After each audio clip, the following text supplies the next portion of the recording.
It's time for this week's episode of Brandon Sports Talk, featuring in-depth interviews from those who are trending in the world of athletics. And now, here's the host of Brandon Sports Talk, Brandon Pate.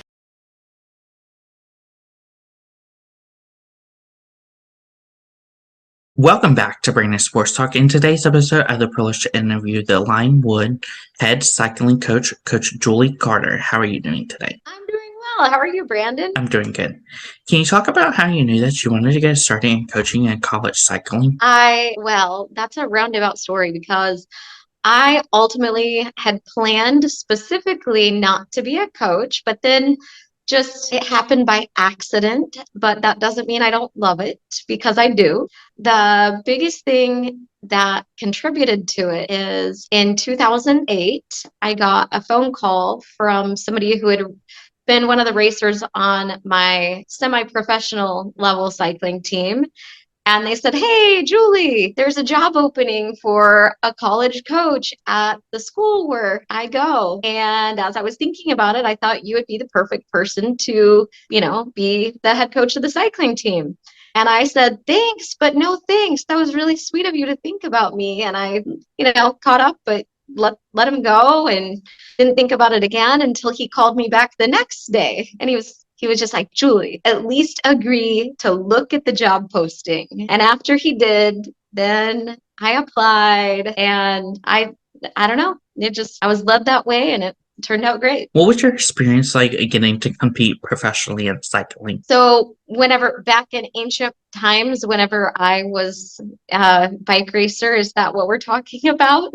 Okay, so when I started racing when I was quite young, I was still 8 years old. My parents owned a bike shop and I just kind of got into it because my older brothers were racing. By the time I was 11, 12 years old, I was one of the best in the country for several years. I competed with like in the U.S. Olympic Festival and a lot of national championships. And I literally hate talking about my own cycling career because it was so long ago.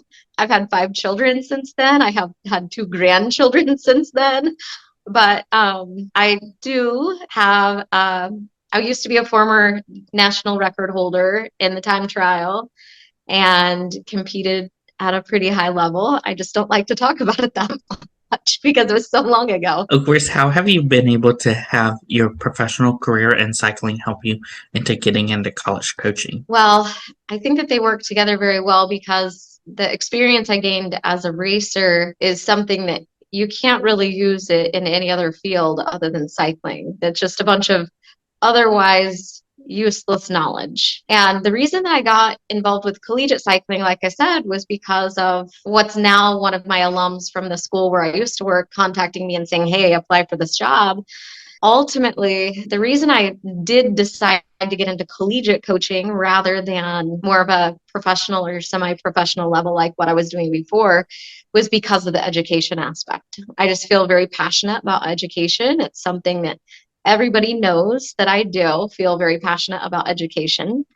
For example, I have mentioned already, I have 5 children and they graduated from high school at the ages of 14, 16, 15, 14, and 16 years of age.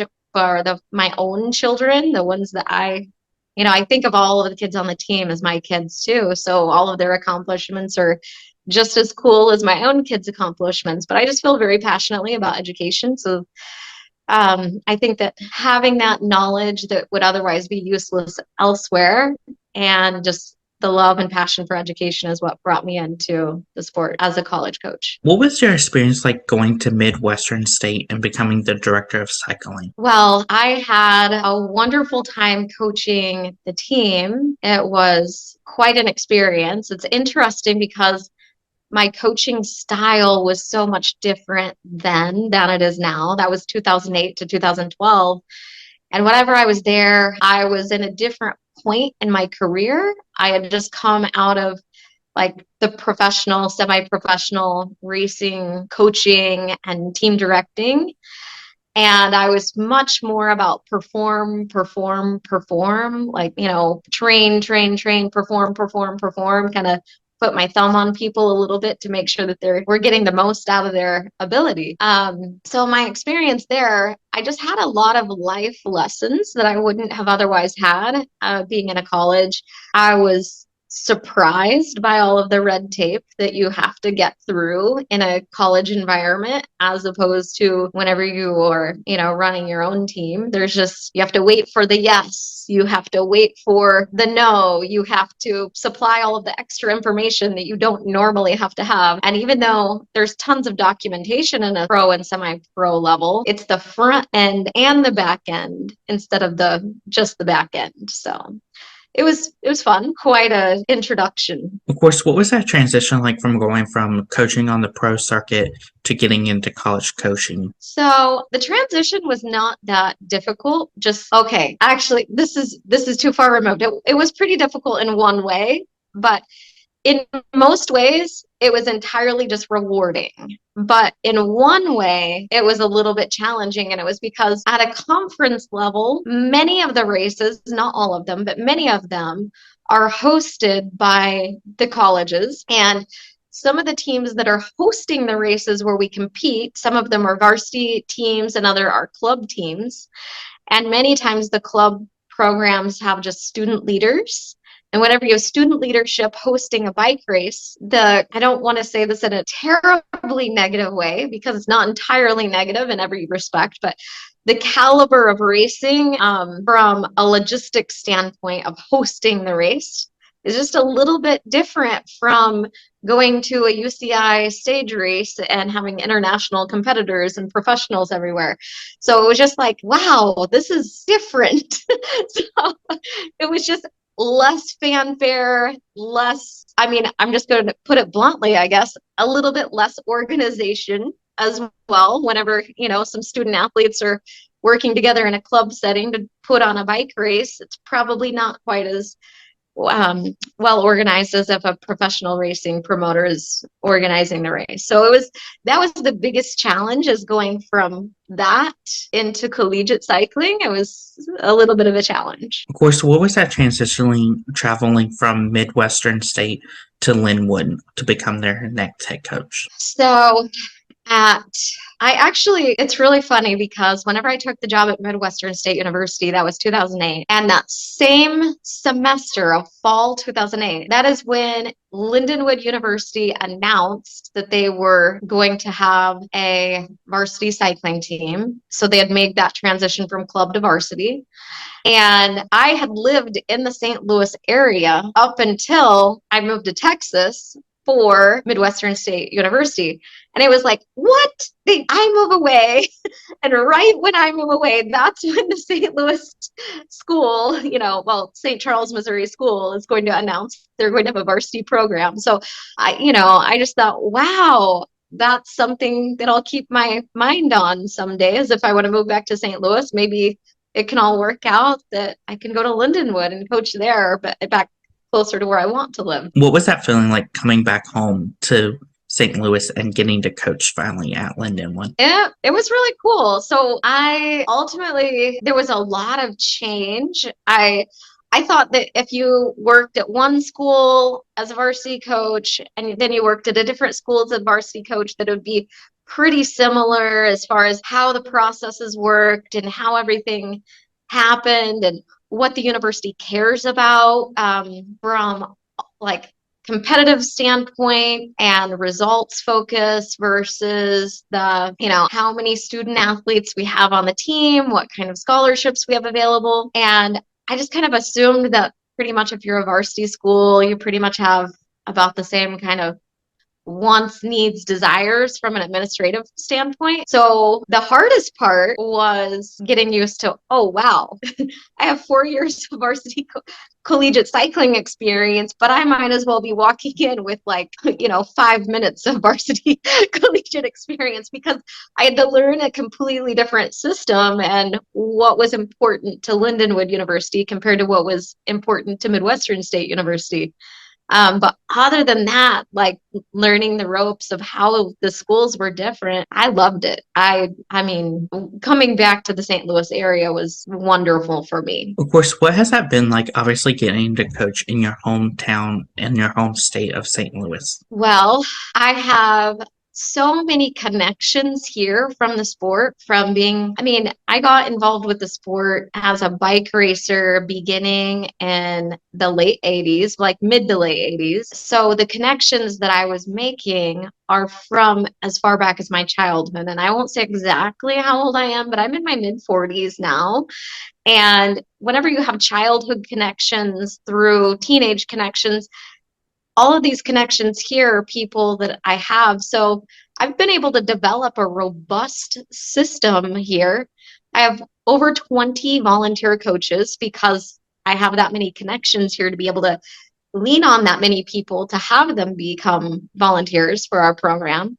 And on top of that, I have a very awesome leadership development program for our student athletes. And one of just one tiny function of that, because only one function of that is related to your question, is that we have a mentor program with community mentors. So I have about 40 or 50 people who are in the cycling community here who are not some of our volunteers, just other people in the community who have agreed to be mentors for our student athletes if they're interested in a field that is similar to what they do in their professional careers. So we have all kinds of people who are attorneys or doctors or police officers or people in commercial real estate, just all kinds of different people in all kinds of different careers who are willing to be mentors for our student athletes. So coming back and doing this here in my hometown, so much better, not only for me, but also for the student athletes and for the community because we're able to do more with the ties that I have here. What was that feeling like for you to get that call from Lindenwood to come back home to your hometown and become the next head coach? Well, the process was pretty long. My predecessor, Chris Molesky, contacted me and said that he would be planning to leave.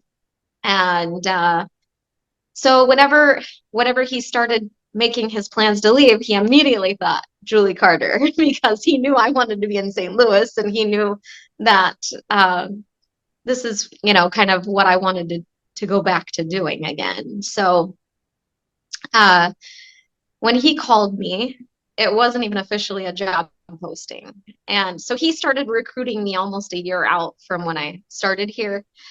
And most of it was entirely positive because it's more what in line with what I wanted to do with my life as a coach. Even though I accidentally happened upon becoming a collegiate cycling coach, it really did become a passion and what I wanted to do with my life and how I wanted to spend my career.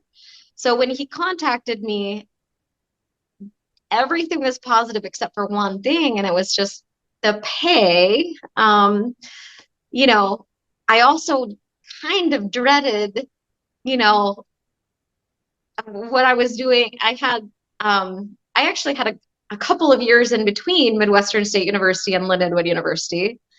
And it was a little bit more,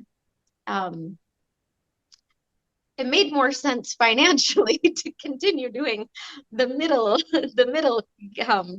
years of what I was doing in between MSU and Lindenwood. So that was the only thing that was he kind of had to recruit me and talk me into it a little bit, even though it's what I wanted to do ultimately. Of course, as you talked about it, what was that transition like? Obviously, as you said, in between middle to middle and Lindenwood, you were out of coaching. What was that transition like getting back into college coaching? Oh, it was seamless and perfect. Like it was so good. And what I did in between, I think made me better as well. So I worked in sales for the 2 years and also in business development. So sales and business development may not seem like these skills that you need in college coaching, but I think that I understood so much more about business and what's important and things like that.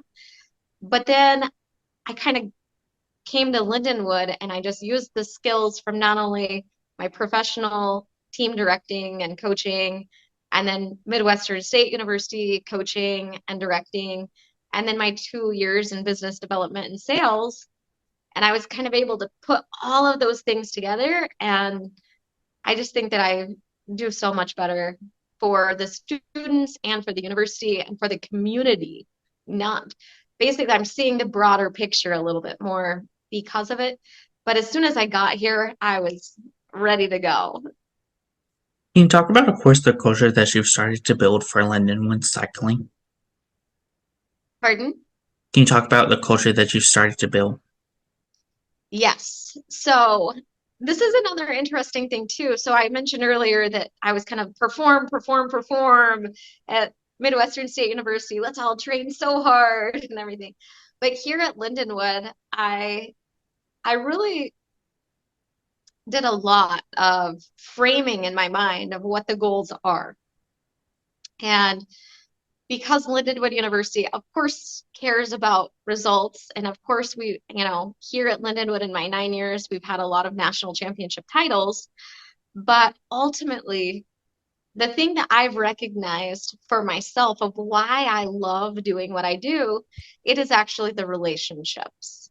It's, I mean, are some of the most memorable things the wins? Absolutely. But I have just as many, I think, positive memories of seeing the team pick each other back up after just bad days, hard losses. And there's one instance that kind of my mind was drawn to and made me feel the emotion I'm feeling now about this. Just a couple years ago at Collegiate Track National Championships, one of our riders, the whole team was just kind of a little bit down. We were performing well, but not to our full ability. And some of it was bad luck, and some of it was just bad days, whatever. And one of the students on the team just started singing karaoke with, with all of the other riders on the team. And it's just the culture that I've tried to build. The thing that I love is that the culture that I've tried to build is the culture that I have built, if that makes sense. You can try to build a culture, as much as you want, but it doesn't always mean that the culture you're trying to build is what gets built. And just whenever these things happen, these little things where you see that the relationships are what they care about more than, the result at the end of the day, I think that they're really learning the things that they need to learn for their professional career, whether their career is in the sport of cycling or if it's in business. It's really, ultimately at the end of the day, the relationships matter more than anything else. So as far as the culture, what I've tried to do is essentially build a culture where we just have good quality human beings who want to be kind and caring to other people on the team. Respect is one of the major values that I have. Everybody comes from different backgrounds. People have different religious beliefs, political beliefs, different cultural backgrounds. About 20% of our team members are from foreign countries, so a lot of them don't even have like English as their native language and things like that. But respect is ultimately what is expected of everybody on the team, because respect and just being quality humans towards each other has a culture that makes the chemistry of the team work so much better. So yeah, ultimately the culture I've tried to build is just one of respect and community, and it works really well. They turn into the family away from family. Of course, what does a typical competition game day look like at Lindenwood? Okay, so it depends upon the discipline of what it looks like, because so we have track cycling on the velodrome, and we have mountain bikes. We race cyclocross, and we race in BMX, and we race in road. So between the 5 different disciplines, it looks a little bit differently for each one, but typically we travel on Friday, we compete on Saturday and Sunday, and then we travel back on Sunday, and sometimes it even goes into Monday. But on game day, it varies so much from discipline to discipline of what it looks like. Sometimes there's a dedicated start time that everybody knows exactly this is what their start times are. Other times, there's heats or motos, and you just kind of wait all day until it's your turn to go in your heat or in your moto. So some of the days are really long and other days are really short. It's not like many of the sports where it's like, okay, game time is 9 p.m. So that's what time we're going to compete, or game time is 6 p.m. or 12 a.m., whatever it is, 12 p.m. But so it just varies from discipline to discipline. Some are long days, some are short days, but we fuel, we sleep, we hydrate, and we compete. Of course, in cycling, what is it like getting to coach on the long track versus coaching on the road and then coaching mountain? Right. So whenever I got to Lindenwood, I would have considered myself somewhat of an expert in road cycling and pretty close to an expert in track cycling. Um, and then decent with mountain, decent with cyclocross. And I was basically almost a novice at BMX as far as my thought process of what a coach should be in that discipline. So um ultimately, oh boy, loaded question of the differences between the different ones. But ultimately for me, road, it's kind of just easy for me because it comes so second nature. I can adapt on command and everything.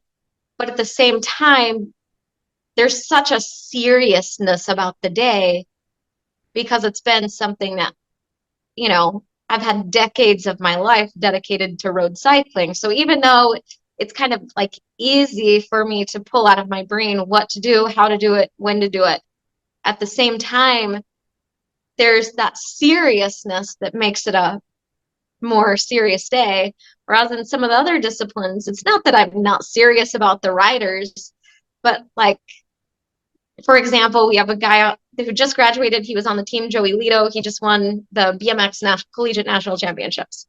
Well, even though I have gained a lot in my BMX experience, like Joey Lito could potentially be in the Olympic Games, either this upcoming one or even the one after that. And there's no way in the world that I could ever pretend that I know more about BMX than Joey Lito does. So he's literally one of the best American racers, period, of any age for BMX. So whenever we go to the race, I rightfully rely a lot on Joey to be helpful and useful in some of the, here's how you should ride on this particular track. He's been providing a lot of the expert advice that I'm able to give. I personally have it for road, all of the expert advice, but I've had to rely on it from Joey. And it's not because I'm not serious about it, but my brain is just able to be like, oh, Joey, how should they ride this section? Or whatever. And so it's way different whenever I go to a BMX race versus a road event or anything like that. Of course, who are some of the teams that you faced in your competitions?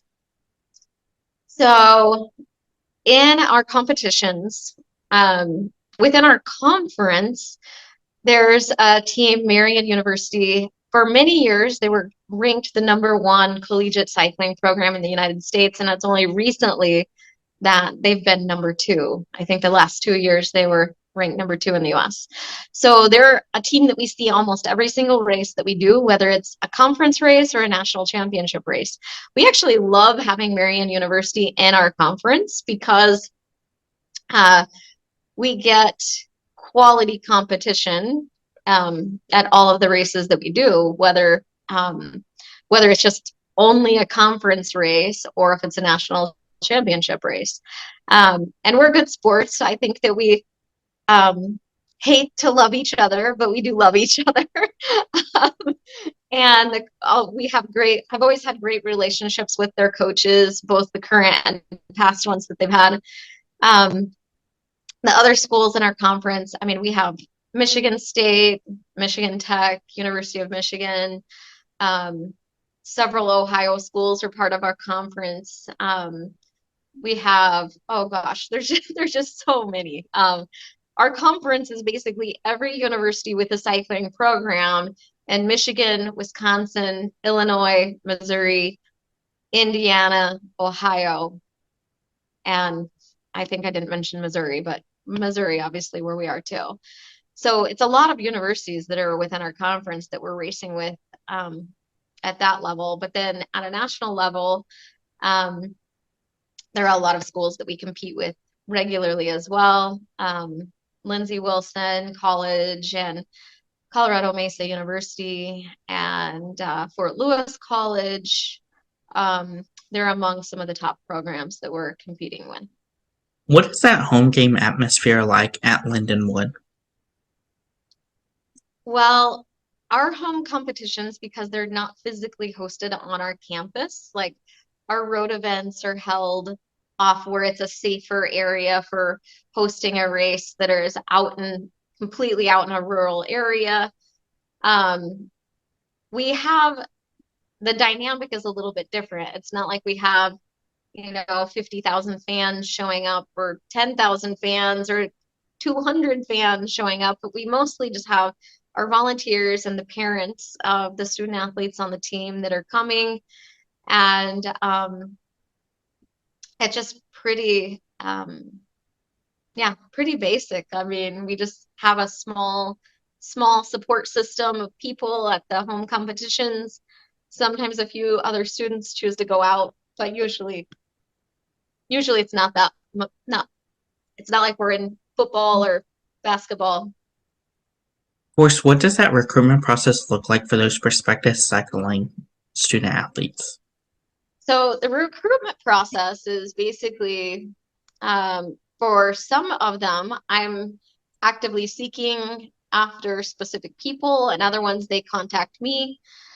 And again, over the years in time, I've kind of changed the main things that I'm looking for in the recruitment process. I used to look for who's the best rider. I need this many BMX racers, this many road sprinters, this many road climbers. I need X number of cyclocross racers. And I'd kind of build out my team in the absolute most strategic way to optimize our team performance. But ultimately, I've kind of changed that a little bit. And now I look more for who's the best fit for the team. And absolutely, we do look at competitive ability, but more than that, we look at what's the team chemistry going to look like if we add this person to the team. Of course, what does that official visit look like at Lindenwood when you have those prospective student athletes see your facility? Right. So I would prefer normally that they contact me and put it through me because I like to personally be there for their visit. We travel so much, so sometimes that's hard. With 5 disciplines, we're gone all the time for competition. But whenever they go through me, I can usually spend a couple of hours with them, and I like them to go to the general campus tour that admissions host, and they get to see a lot of the most basic important buildings on campus, like the library and where they're going to eat their food and what their dorm buildings are like and everything like that. But that's just the general campus tour. I like to show them a lot of facilities that are specific to student athletes. I like to show them the exercise performance and nutrition lab here, which is where all of the VO2 max testing and lactic threshold testing and Wingate testing and all kinds of other testing is in the lab there. I like to show them the athlete fitness center because on the general tour, they only see the normal general fitness facility for weightlifting and resistance training. So I like to show them the one that student athletes are able to use as well. And I like to spend at least an hour just talking to the student athletes if I don't already know them personally from other recruiting efforts, because that chemistry is really important. I like to get to know them. As a head coach, what is it like getting to see those freshmen put on that Lindenwood jersey for the first time and your seniors putting it on for the last time? Well, I think that it's pretty similar between all of the different sports, not just cycling, but there's such a level of excitement to put on the jersey for the first time. Every single time you get your kit, you're you kit up and you're like, I'm a Lindenwood Lion, you know? And then, but that last time when leaving, I usually try to make sure that I get a picture with everybody on, their last race with Lindenwood University of their career in college.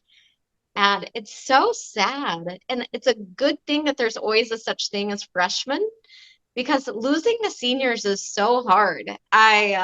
Yeah, it's really hard to lose the seniors. Of course, what is that like getting to see those seniors go on and go to the Olympics and compete for Team USA or even Canada? Right. So ultimately for me, because of all of the success that I've been able to have in the sport as a coach even before collegiate cycling, I think that this might sound counterintuitive, but as exciting as that is, I think it's almost more exciting to watch people if they choose to go and get a normal job where the education piece of what they did ultimately was the most important thing that they did.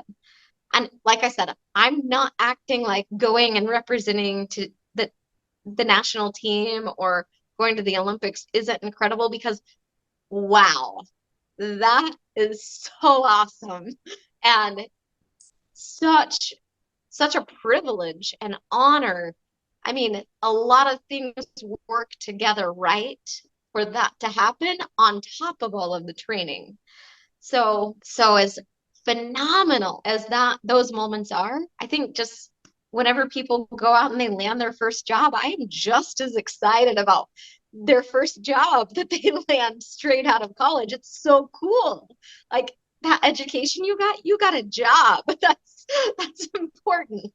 Of course, as a head coach, what is it like seeing those players? What is it like as a head coach seeing your players go on and go into college coaching like you have and land their first job in college coaching? One did, but he only did it for 1 year. So I think coaching was for him, but I think college coaching maybe was not for him. Of course, what are some of your future plans at Lindenwood for the cycling program? Well, recently, as in around last summer, so almost a year ago, we had a huge administration change. We have a new vice president of athletics and a new senior women's administrator who's also like an associate vice president level position. So we've had a lot of things going on. Ultimately, my goal is to continue to make the university happy having a cycling team while continuing to have both competitive success and academic success for the team. That's my goal. My goal is to bring kids in that want to get a degree so that they can be good, positive members of society at some point, whether that's after their cycling career or instead of a cycling career. Yeah, those are my goals, is basically make Lindenwood happy that we have a cycling team. So that always depends upon what administration wants from year to year. It evolves and changes. But yeah, just kind of continue doing what we're doing and get these kids their degrees. Of course, what advice would you give those future college athletes looking to get into collegiate cycling? Looking to get into collegiate cycling, well, first, do it. But second, I would say research different universities and make sure that the academic component that you want also is a big part of what you're researching. Don't only research the cycling team. Whenever you go only for your athletic program, the school side of school, which is the most important side of school, can be a problem. So make sure that you're looking at not only the team, you're also looking at the education piece. What advice would you give those collegiate athletes looking to get into the professional cycling circuit? Getting into the professional cycling circuit, it's a harder time right now than it ever has been. We have fewer teams, which means fewer jobs, and the landscape is changing a little bit in collegiate cycling, which is one reason why I'm so glad that for so long I've been involved with collegiate cycling, because I think the impact is higher. But getting into professional cycling, I think, is not necessarily the most lucrative choice right now. Like maybe it would have been, 10 or 15 years ago. But right now, make sure that it's your passion. Make sure that it's what you want to do, and make sure that the sacrifices that you choose to make are worth it. And once you decide to turn professional, do it with no regrets and give it everything. What advice would you give those collegiate athletes looking to get into college coaching after their collegiate career? Oh, I think that is wonderful. So I would say ultimately understand what the university you're working for wants out of you as a program, because every university actually is very different and unique of what they want out of their program. Is it the advertising that they're going to get and marketing that they're going to get from your program? Is it some kind of income related to your program, whether it's ticket sales or tuition revenue or whatever it is? Are they looking for competitive success? Are they just looking for their student athletes to have a positive experience and be part of the educational opportunity? There are so many different things that different universities want out of their programs. And I would suggest to any new coach going into it that they understand what that university is expecting and what kind of resources they're willing to provide for that. What advice would you give those head coaches and even directors of cycling looking to get started in running their own program? Looking to get started into running their own program, I would say decide what's important to you and whatever sponsors or university you have that is part of your team. Structure the whole infrastructure should be positioned around what your goals are for the team, and make sure that you structure things properly. That's great advice. Where can my listeners find you at on social media along with the Lindenwood cycling program at? Okay, so we're on Instagram and we are on Facebook. It's LU Cycling Team for both of those. Thank you again, Coach Julie Carter, for your interview. Best luck in your future at Lindenwood as the head cycling coach. Thank you. Have a great day, Brandon. Thank you. You can find Brandon Sports Talk on Facebook at Brandon Sports Talk, Instagram at Brandon Sports Talk, Twitter at Talk_Brandon, and you can find me on YouTube at Brandon Sports Talk. Don't forget to like, comment, and subscribe. Thank you again, Coach Julie Carter, for your interview, and best luck in your future. Thank you. You've been watching Brandon Sports Talk. Please feel free to like, share, and subscribe to Brandon Sports Talk on social media and on YouTube.